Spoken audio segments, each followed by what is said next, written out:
नमस्कार दोस्तों, स्वागत है आप सभी का हमारे इस चैनल आध्यात्मिक ज्ञान पर। दोस्तों, अगर आप भी अपनी लाइफ में कुछ नया सीखने की चाह रखते हैं तो इस चैनल को अभी सब्सक्राइब कर लें। धर्म यात्रा पर दोस्तों, क्या आप भी आपके घर की सुख शांति, संतान की कमी और धन की कमी या कर्ज से परेशान हैं, या आपका भाग्य आपका साथ नहीं दे रहा है, या आपके पितर आपसे नाराज हैं और आपको लगता है कि आपके पितरों की वजह से आपके घर की सुख शांति में रुकावट आ रही है और आपके कार्य नहीं बन रहे हैं?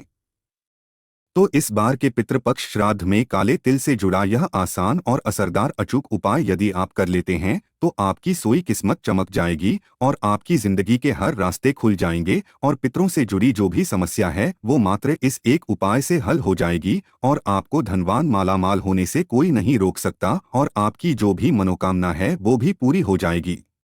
दोस्तों, इस बार 29 सितंबर 2023 से श्राद्ध बहुत ही दिव्य और दुर्लभ संयोग लेकर आया है। दोस्तों, इस पितृपक्ष में राजयोग कालसर्प दोष के साथ साथ धन लक्ष्मी योग भी बन रहा है, जिसकी वजह से इस बार के पितृपक्ष श्राद्ध का बहुत अधिक महत्व बढ़ गया है। और इस पितृपक्ष पर यदि आप काले तिल से जुड़ा ये उपाय कर लेते हैं तो आपकी सभी समस्याओं का तुरंत ही अंत हो जाएगा। इसलिए दोस्तों, वीडियो को आखिर तक जरूर देखें और यदि आप भी अपने जीवन में महादेव की कृपा पाना है, पितरों का आशीर्वाद पाना चाहते हैं तो वीडियो को लाइक करके कमेंट में हर हर महादेव लिखना ना भूलें। दोस्तों, पितृपक्ष की शुरुआत इस साल भाद्रपद मास के शुक्ल पक्ष की पूर्णिमा तिथि 29 सितंबर 2023 दिन शुक्रवार से हो रही है, जो 14 अक्टूबर 2023 दिन शनिवार तक रहेगा। पंचांग के अनुसार 29 सितंबर 2023 दिन शुक्रवार को दोपहर 3:26 तक भाद्रपद पूर्णिमा है। इसके पश्चात मास के कृष्ण पक्ष की पहली तिथि प्रतिपदा शुरू हो जाएगी। इसीलिए पितृपक्ष से संबंधित सभी कार्य 14 अक्टूबर तक ही संपन्न कर लेना बेहतर होगा। दोस्तों, हिंदू धर्म में मान्यता है कि पितृपक्ष के दौरान यमराज सभी आत्माओं को पृथ्वी लोक पर भेजते हैं। वे सभी आत्मा अपने परिवारजनों से अपने हेतु तर्पण श्राद्ध लेने के लिए धरती पर आते हैं। ऐसे में जो व्यक्ति अपने पितरों का श्रद्धा से श्राद्ध या तर्पण नहीं करते, उनसे नाराज हो जाते हैं। इसलिए पितृपक्ष के दौरान पितरों के निमित्त तर्पण और श्राद्ध जरूर करने चाहिए। पितृपक्ष में पितरों के लिए श्राद्ध करने से परिवार के सदस्यों की तरक्की का रास्ता खुल जाता है, साथ ही पितृदोष का भी निवारण होता है। मान्यता है कि पितृपक्ष में तर्पण, श्राद्ध और पिंडदान करने से पितृगण प्रसन्न होते हैं और अपने परिजनों को सुख और संपन्नता का आशीर्वाद देते हैं। दोस्तों, पितरों के निमित्त श्राद्ध और तर्पण पितरों की मृत्यु तिथि पर ही करना चाहिए, यानी कि जिस व्यक्ति की मृत्यु होती है उस समय जो तिथि होती है, चाहे वो कृष्ण पक्ष हो या शुक्ल पक्ष, पितृपक्ष के दौरान उसी तिथि को उस व्यक्ति का श्राद्ध किया जाता है। जैसे कि यदि किसी व्यक्ति की मृत्यु तिथि शुक्ल पक्ष या कृष्ण पक्ष की चतुर्थी है तो पितृपक्ष की चतुर्थी पर उस व्यक्ति का श्राद्ध किया जाएगा। जिन पितरों की मृत्यु तिथि पता नहीं होती, उनका श्राद्ध सर्व पितृ अमावस्या पर किया जाता है। हिंदू धर्म में मृत्यु के पश्चात श्राद्ध करना बेहद जरूरी माना जाता है। मान्यता है कि अपने पूर्वजों का विधिपूर्वक श्राद्ध और तर्पण नहीं किया जाए तो उन्हें इस लोक से मुक्ति नहीं मिलती और वो भूत प्रेत के रूप में इस संसार में ही भटकते रहते हैं। इसलिए पितरों की मुक्ति के लिए श्राद्ध पक्ष का बेहद महत्व है। माना जाता है कि जिनके पितर उनसे नाराज होते हैं, उन्हें पितृदोष लगता है। पितृदोष को सबसे जटिल कुंडली दोषों में से एक माना जाता है। जिनके ऊपर पितृदोष लगा होता है, उन्हें किसी भी क्षेत्र में सफलता नहीं मिलती, उन्हें जिंदगी भर दुख पीड़ा से गुजरना पड़ता है। पितृपक्ष पितरों को प्रसन्न करने के बहुत ही विशेष दिन होते हैं। इन दिनों आप छोटे छोटे से कर्म करके, छोटे छोटे उपाय करके पितरों को प्रसन्न कर सकते हैं और उनका आशीर्वाद प्राप्त कर सकते हैं। माना जाता है कि जिन पर उनके पितरों का आशीर्वाद होता है, उन्हें सभी देवी देवताओं का भी आशीर्वाद प्राप्त होता है। आज की इस वीडियो में हम आपको पितृपक्ष में किया जाने वाला एक बहुत ही आसान और असरकारक उपाय बताने जा रहे हैं। इस उपाय को पितृपक्ष में किसी भी दिन कर सकते हैं, किंतु यदि हो सके तो इस उपाय को पितृपक्ष में रोजाना अवश्य ही करें। इस उपाय को करने से पितृ तृप्त होते हैं, अपितु प्रसन्न होते हैं, पितरों का आशीर्वाद प्राप्त होता है और पितरों के आशीर्वाद से पितृदोष से मुक्ति मिलती है और बिगड़े काम बनने लगते हैं। जीवन में खुशहाली आती है और हर क्षेत्र में सफलता मिलती है। आइए जानते हैं इस उपाय के बारे में। दोस्तों, ये उपाय आपको थोड़े से काले तिल से करना है। उपाय करने के लिए उसे पहले स्नान करके स्वच्छ वस्त्र धारण कर लें। इसके पश्चात आप एक सांप लौटा लें। आप इसके लिए स्टील का, तांबे का या पीतल का लोटा ले सकते हैं। लौटा लेने के पश्चात इसमें शुद्ध जल भरे जल में थोड़ा सा गंगा जल डालें। अब इस जल में थोड़े से साफ किए हुए काले तिल डालें और थोड़ी सी शक्कर डालें। यदि आपके पास कुशा हो, कुशा की विशेष तो थोड़ी सी कुशा की घास भी आप इसमें अवश्य ही डालें। अब आपका जल का लोटा तैयार हो गया है। अब आप इस लोटे को किसी खुले स्थान पर लेकर जाएं। जैसे कि आप अपने आंगन में, बालकनी में या छत पर लेकर जा सकते हैं। यदि घर में ऐसी जगह ना हो तो घर के आसपास कोई मंदिर हो या फिर कोई साफ खाली स्थान मैदान पड़ा हो तो आप वहां पर जाएं।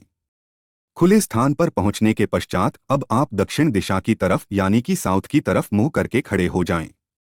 दोस्तों, आपको ऐसे खड़ा होना है कि आपका मुख साउथ की तरफ होना चाहिए यानी कि दक्षिण की तरफ, और आपकी पीठ दर्द दिशा की तरफ होनी चाहिए। दोस्तों, शास्त्रों के अनुसार दक्षिण दिशा में पितृलोक है। दक्षिण दिशा के स्वामी पितृदेव है। पितरों का वास दक्षिण दिशा में माना जाता है। इसलिए पितरों को प्रसन्न करने के लिए और पितरों का आशीर्वाद प्राप्त करने के लिए दक्षिण दिशा में पितरों को जल चढ़ाना चाहिए। जल चढ़ाने के लिए आप जल के पात्र को अपने दोनों हाथों में अपने सिर तक उठाएं। अब आप इस पत्र से इस जल को पितृदेव को अर्पित जल चढ़ाते समय आप पितृदेव के इस मंत्र का जाप करते रहें। मंत्र इस प्रकार है, आपको इस मंत्र का जाप करते हुए धीरे धीरे पितरों को जल अर्पित करना है। पूरे लौटे का जल चढ़ाने के पश्चात जल के लौटे में तिल या कुछ विशेष रह जाए तो उसे हाथों से निकालकर जल के स्थान पर डाल दें। जल चढ़ाने के पश्चात अब आप पितृदेव को प्रणाम करें और पितृदेव के इसी मंत्र का 108 बार जाप करें। मंत्र इस प्रकार है, ओम पितृदेवता नम, ओम पितृदेवता। और दोस्तों, इस मंत्र का जाप आप खड़े होकर या फिर बैठकर कर सकते हैं। आपने जहां जल चढ़ाया है, यदि आप इतनी देर रुककर मंत्र का जाप नहीं कर सकते तो आप पहले पितृदेव को प्रणाम करें और सभी कष्टों, संकट और पितृदोष से मुक्ति की प्रार्थना करें। प्रार्थना करने के पश्चात अब आप अपने घर पर किसी साफ स्थान पर बैठकर दक्षिण दिशा की तरफ मुंह करके इस मंत्र का 108 बार जाप कर सकते हैं। दोस्तों, यदि आपके यहाँ जल चढ़ाने के लिए कोई खुला स्थान नहीं है, कोई ऐसी जगह नहीं है जहाँ पर आप जल चढ़ा सकें, तो आप एक पात्र ले किसी खुले स्थान पर दक्षिण दिशा की तरफ मुंह करके खड़े हो जाएं और उस पात्र में आप जल चढ़ा दें। पात्र में जल चढ़ाने के पश्चात आप पात्र के जल को किसी साफ स्थान पर लगे हुए पेड़ पौधे की जड़ में डाल दें। दोस्तों, जल चढ़ाते समय इस बात का ध्यान रखें कि को जल अर्पित किया है उस जल पर पैर ना रखें। जल चढ़ाते समय यदि पैरों पर छींटे आ जाए तो उसे दोष नहीं लगता, किंतु चढ़ाए हुए जल पर चलना नहीं चाहिए। इस उपाय को परिवार के सभी सदस्य कर सकते हैं। इस उपाय को महिलाएं, कन्याएं भी कर सकती है, किंतु ध्यान रखें पीरियड्स के दौरान इस उपाय को आप ना करें। दोस्तों, पितरों की प्रसन्नता के लिए पितृपक्ष के दौरान रोजाना आप इस उपाय को अवश्य ही करें। इस उपाय को उसे पितृदेव का आशीर्वाद प्राप्त होता है। आपके पितर और प्रसन्न होंगे और आपको अपना आशीर्वाद देंगे, और जिन पर उनके पितर प्रसन्न होते हैं उन्हें सभी देवी देवताओं का भी आशीर्वाद प्राप्त होता है और पितृदोष से मुक्ति मिलती है। बिगड़े काम बनने लगते हैं। हर क्षेत्र में सफलता मिलती है और जीवन में खुशहाली आती है। उपाय आपको दिन के समय करना है, यानी कि इस उपाय को आप संध्या काल के पश्चात ना करें। हो सके तो इस उपाय को दोपहर 12 से 1 बजे के बीच में करें, क्योंकि यह समय पितरों का समय होता माना जाता है। इसी समय पितृदेव अपने घर आते हैं। पितरों को प्रसन्न करने के लिए पितृपक्ष के दौरान इस बात का भी विशेष ध्यान रखें कि पितृपक्ष के दौरान आप किसी भी प्रकार की कोई पार्टी का आयोजन ना करें। किसी भी प्रकार की पूजा पाठ का अनुष्ठान का आयोजन ना करें। कोई भी शुभ कार्य जैसे कि विवाह, मुंडन, उपनयन संस्कार, सगाई या फिर किसी सामान को खरीदना, वाहन खरीदना या गृह प्रवेश इत्यादि कार्य बिल्कुल भी ना करें। पितृपक्ष के दौरान सिर्फ अपने रोजमर्रा के कार्य आप कर सकते हैं और सामान भी ही खरीदे इस्तेमाल करें जो आपकी रोज की जरूरत में आता हो। नए वस्त्र भूलकर भी ना खरीदे, और घर में रखे हुए पहले से कोई नए वस्त्र हैं जिन्हें आपने पहले नहीं पहना है तो उन वस्त्रों को भी पितृपक्ष के दौरान ना पहने। पितृपक्ष के दौरान खुशबू की चीजें सौंदर्य प्रसाधन कम से कम इस्तेमाल करें। हो सके तो बिल्कुल भी इस्तेमाल ना करें। पितृपक्ष के दौरान मांस, मदिरा और प्याज लहसुन से दूर रहे। इस दौरान नाखून न काटें, बाल न काटें और दाढ़ी मूंछ भी ना बनाएं और लड़ाई झगड़ा भूलकर भी ना करें। इसके साथ ही इस बात का विशेष ध्यान रखें कि पितृपक्ष के दौरान आपके द्वार पर कोई भी कुछ मांगने आता है तो आप उसे कुछ न कुछ अवश्य ही दें, क्योंकि माना जाता है पितृपक्ष के दौरान पितृ किसी भी रूप में आ सकते हैं। इसलिए आप अपने घर से किसी भी व्यक्ति को खाली हाथ ना लौट आए। पितृपक्ष के दौरान पितरों की प्रसन्नता के लिए इन सभी बातों का भी विशेष ध्यान रखें। दोस्तों, आइए अब जानते हैं कैसे करें पितरों का तर्पण।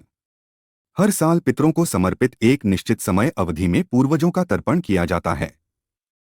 इस क्रम में कुछ अक्षर जो काले तिल और जल से तर्पण कर पितरों से अपनी गलतियों के लिए क्षमा मांगनी चाहिए। कहा जाता है कि सच्चे मन से किया गया तर्पण मनुष्य को कई प्रकार के रोगों से मुक्ति दिलाता है और साथ ही हमेशा पितरों का आशीर्वाद हमारे ऊपर बना रहता है, जिससे जीवन के क्षेत्रों में आसानी से सफलता मिल जाती है।